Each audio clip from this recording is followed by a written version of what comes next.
Sungguh-sungguh demi Tuhan, bukan ada niat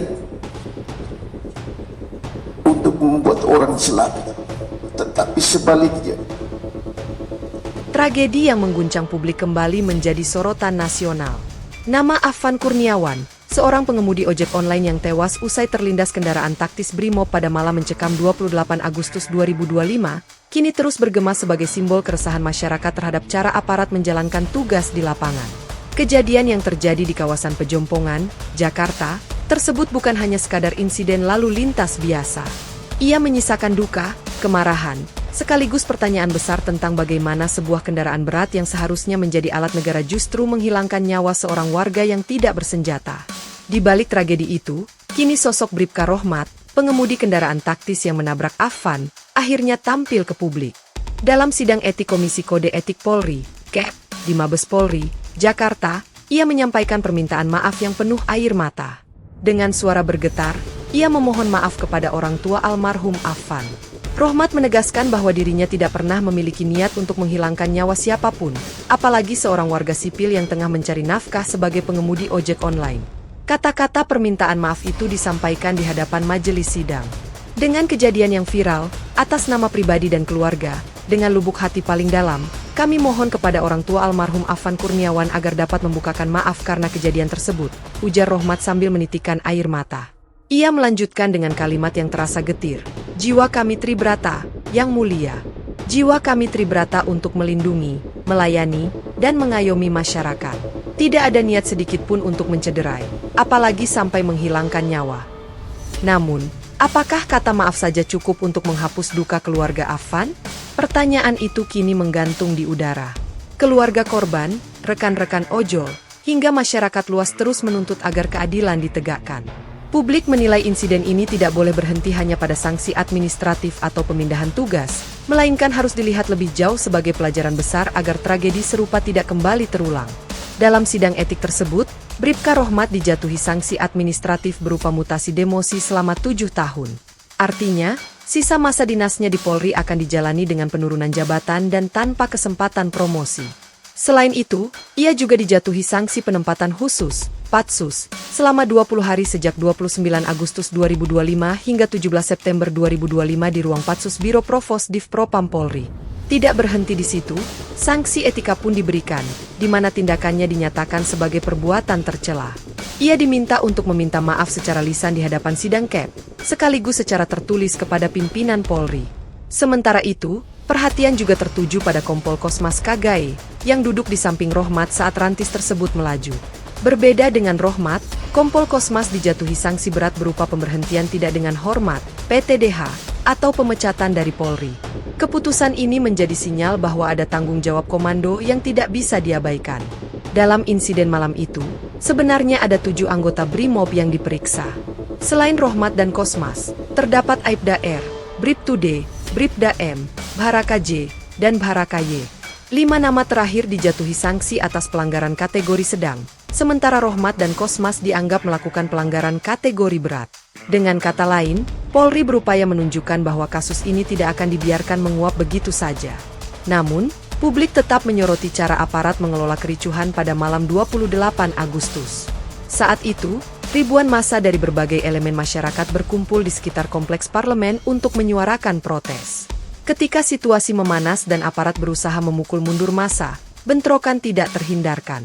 Gas air mata, kendaraan taktis, dan barikade polisi menjadi pemandangan yang menegangkan. Hingga akhirnya, insiden tragis di Pejompongan itu terjadi. Sebuah rantis Brimob melaju dan menabrak seorang pengemudi ojek online yang tidak pernah menyangka dirinya akan pulang dengan nyawa melayang. Afan Kurniawan, sosok sederhana yang sehari-hari menggantungkan hidup dari order ojek online, seketika menjadi korban. Nyawanya melayang di tengah malam penuh kekacauan, meninggalkan keluarga yang harus menerima kenyataan pahit bahwa tulang punggung mereka tidak akan pernah kembali.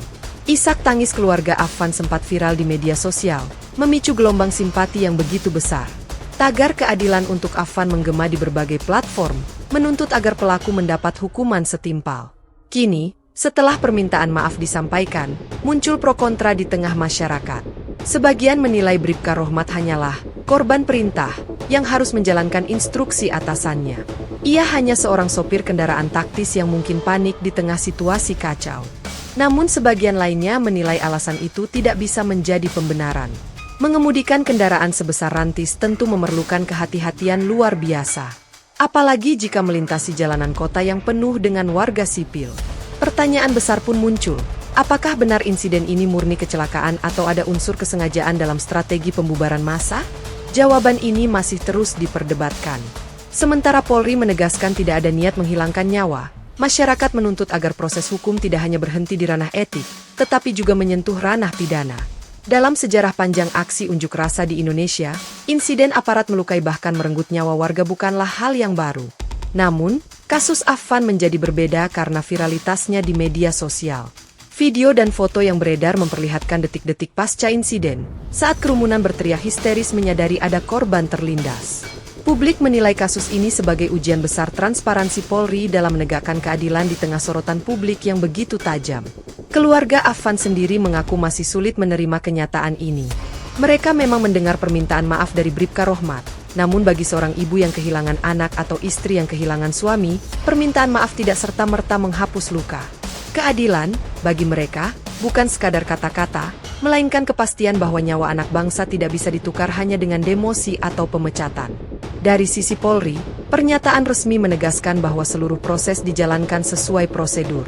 Kapolri menyebutkan bahwa kasus ini adalah bagian dari evaluasi besar bagi seluruh anggota BRIMOB maupun satuan lain yang terlibat dalam pengamanan unjuk rasa. Setiap tindakan berlebihan tidak bisa ditoleransi. Kami pastikan penegakan hukum berjalan dan kami berkomitmen memperbaiki sistem ke depan. Demikian kutipan dari pernyataan resmi Mabes Polri. Meski demikian, masyarakat tetap menagih adanya langkah nyata. Transparansi penyidikan, keterlibatan lembaga independen, hingga pendampingan hukum bagi keluarga korban menjadi sorotan utama. Banyak pihak menilai, jika kasus ini hanya diselesaikan dengan mekanisme internal Polri, publik akan kehilangan kepercayaan lebih jauh. Kini, nama Afan Kurniawan telah terpatri dalam catatan kelam perjalanan demokrasi di Indonesia. Ia mungkin hanya seorang pengemudi ojek online, namun kisahnya telah menggetarkan hati jutaan orang. Dari para pengemudi ojol yang kini berduka dan bersolidaritas, hingga masyarakat umum yang menyadari betapa rentannya posisi warga sipil dalam situasi bentrokan dengan aparat.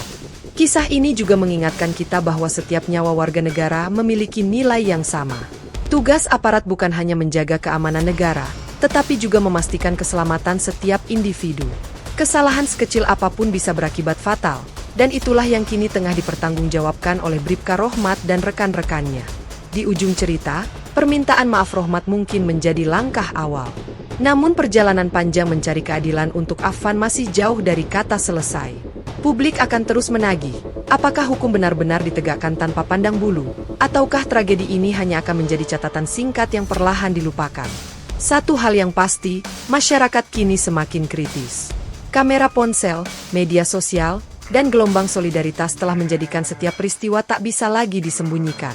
Kasus Afan adalah bukti nyata bahwa suara rakyat tidak bisa lagi dibungkam, dan setiap aparat harus ingat, tugas melindungi masyarakat tidak boleh berubah menjadi ancaman bagi nyawa mereka.